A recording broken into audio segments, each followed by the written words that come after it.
Hello, good afternoon. Well, it's 5:30 p.m. on Wednesday, the 18th of April. I'm just off on a wild camp for the one night. This is a little adventure I've been wanting to do for a long time. I had penciled this camp in for last autumn, or maybe even early winter, but things kept cropping up, business things.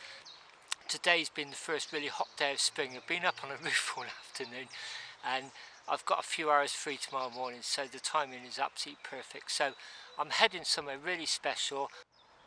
So I'm starting on the Two Tunnels Greenway, very close to where I live. It's Devonshire Tunnel,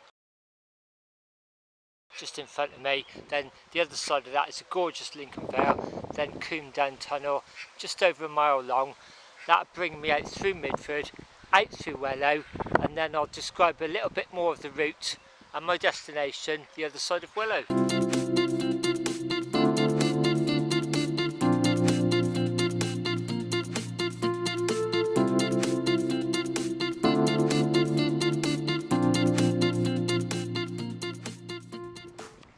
Well, I'm less than 4.5 miles from my house, 4.38 miles to be precise.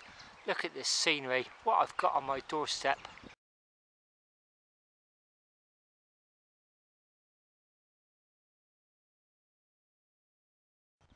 So I've just done a quick detour in Wellow. I've headed down Station Road, which leads to this car park at the end. But here you see the old Wellow station. It looks absolutely intact. It's a private residence.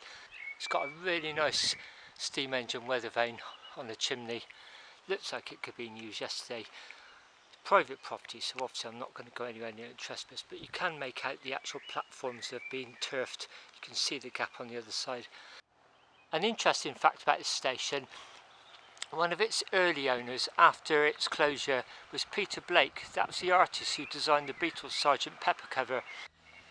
And there's a signal box which is attached to this land, and that was Peter Blake's art studio. So soon after Wellow, I turned left on this minor road which takes you down to Stoney Littleton, and you can see my destination over there for this evening, if I can get there. Might just see a slight circular lump there. That's Stoney Littleton, Long Barrow. I've walked up there a few times. I'm hoping I'm going to be able to get the bike up there. May have to unhook the panniers and lift it across a couple of stiles, I'm not sure. You may see below there's Wellow Brook. We need to go about another half mile. There's a bridge across which gives you access then up to the Long Barrow. So 15-20 minutes should be there, I hope. So here we are, a little gravel car park. You can see there's a bridge there across the brook. Then a signpost. We're going to be heading left up towards the Long Barrow.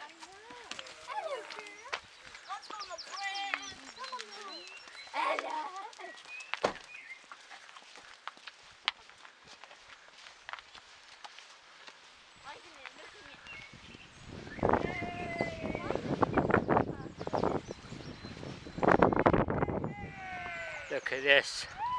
This is a little bit of paradise.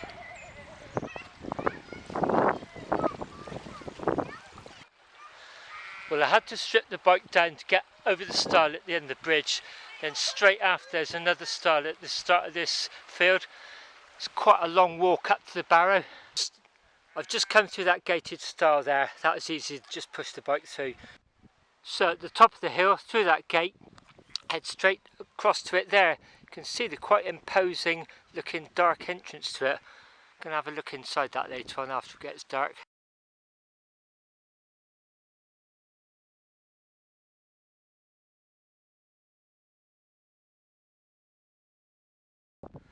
So that didn't take too long.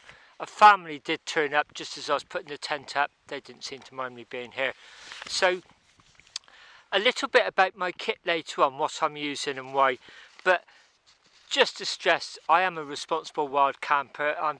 The number one rule with wild camping is leave no trace, but I've taken some extra precautions really because this is an English heritage site, so it's a listed monument. I bought a basher along. It's just a tarpaulin. I would normally use some paracord or some bungee cords to erect a shelter maybe in extreme conditions, but I'm just using it as a ground sheet just to make sure I don't spill or drop anything. And also I bought a Cala gas stove tonight. Again, I prefer petrol camping, but again, it just reduces the risk of any spillages really. So I'm taking extreme care here. I've also bought some bags to remove all my rubbish. I mean, that goes without saying anyway. So it's a beautiful spot. Look over there at Wellow, came along there. That farm, you may just see there's a couple of hedgerows coming down. That was the lane where I turned off left, and then just at the bottom of that drop was where I stopped and looked across at the Long Barrow.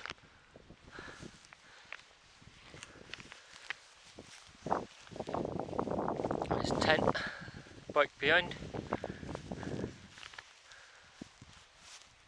Looking across just over the hill would be Radstock.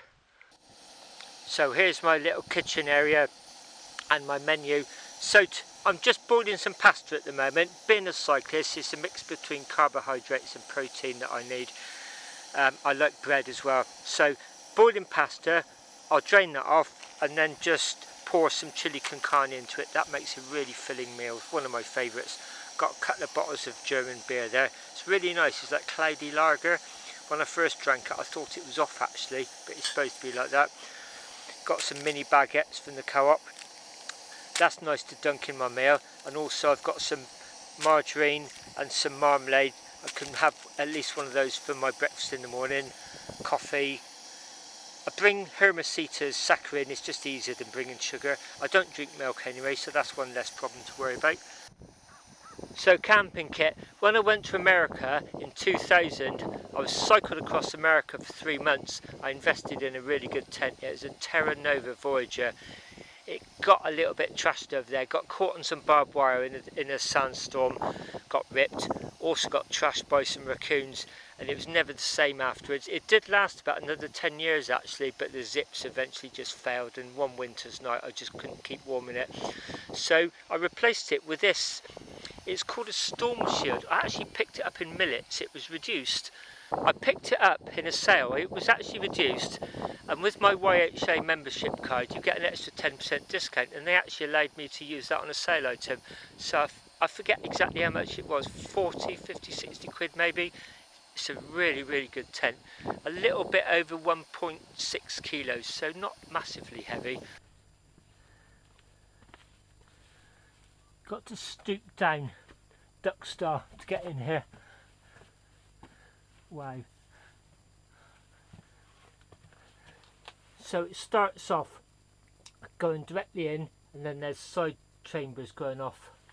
I'm going to bring a torch in here later on, have a good look. Yeah, this is going to require a torch. So a little bit about tonight's destination. We're at Stoney Littleton, Long Barrow. It's a Neolithic chambered tomb.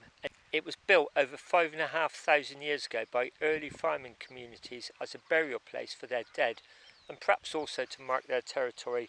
It has multiple open burial chambers. You can see there the main entrance. I just went in briefly earlier on. And there's all these side chambers. I'm going to go in there later on after dark with a torch. There's more information on the English Heritage website who manage this site, so I'll put a link to that in the description below this video. So what a beautiful evening. You'll see the entrance to the tomb there. It's a church spire of Wellow in the distance. There's my tent over there. Then the hills heading south down towards Froome, and then that way heading across the Mendips and Radstock. The sun setting in the distance. I've set up a time lapse to try and capture that behind the Barrow. I'm just sitting down to my tea. It doesn't get much better than this. First wild camp of the year. Some beer, chili con carne mixed into pasta, and some bread rolls.